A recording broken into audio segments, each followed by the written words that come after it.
teaching you how to juggle.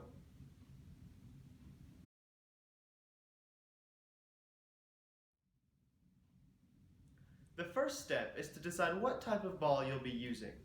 You could use tennis balls or bouncy balls, but be aware that these are usually really light and way too bouncy. You don't want to spend all of your practice time chasing around balls. If you've got a set of beanbags or juggling balls, use those. That way when you drop them, they won't move around too much. I'll be using these Russian-style juggling balls. If you want to learn more about these, go to BlaykPuckett.com.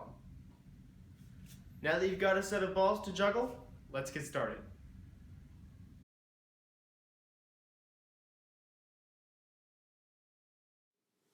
Before anyone can juggle 3 balls, it's important to really understand the prime pieces of juggling, the throw and the catch.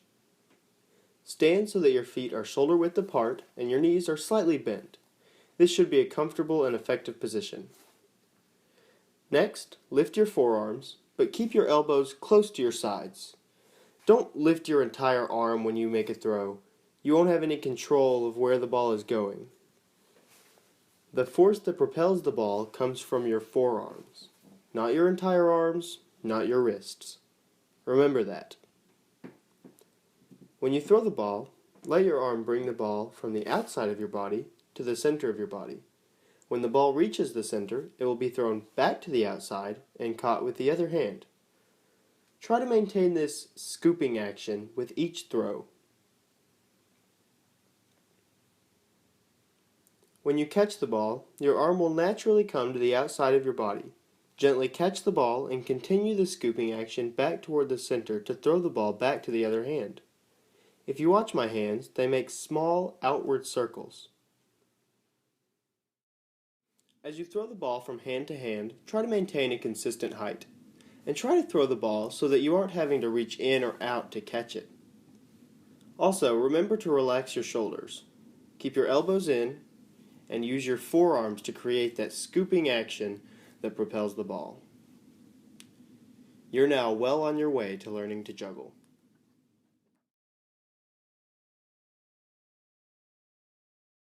Once you've mastered throwing and catching a single ball, you're ready to add a second one. This step might be the hardest part of learning 3 balls, so don't worry if it seems a little tricky at first. Start by holding one ball in each hand. You're going to separately throw each ball into the other hand so that when you're done, the balls will have exchanged places. Watch. When I throw the first ball, I'm going to wait until that ball reaches its maximum height. When the ball is at that peak, I will throw the second ball under it. The balls are being thrown at different times. I'm throwing the ball in my left hand first, then, as it is falling toward my right hand, I throw the ball in my right hand up and into my left hand. Also, notice that both balls are being thrown at the same height, and they're making the same arched path. The pattern looks like this. Both balls do the exact same thing, one after the other. Practice this exchange until you can do it consistently, not having to reach or struggle to catch the balls. After you've done this, try starting with your other hand.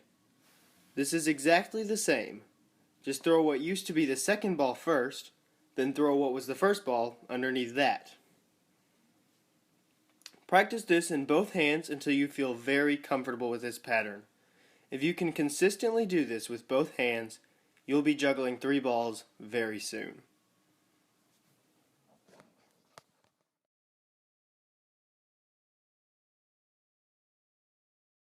It's finally time to add the third ball.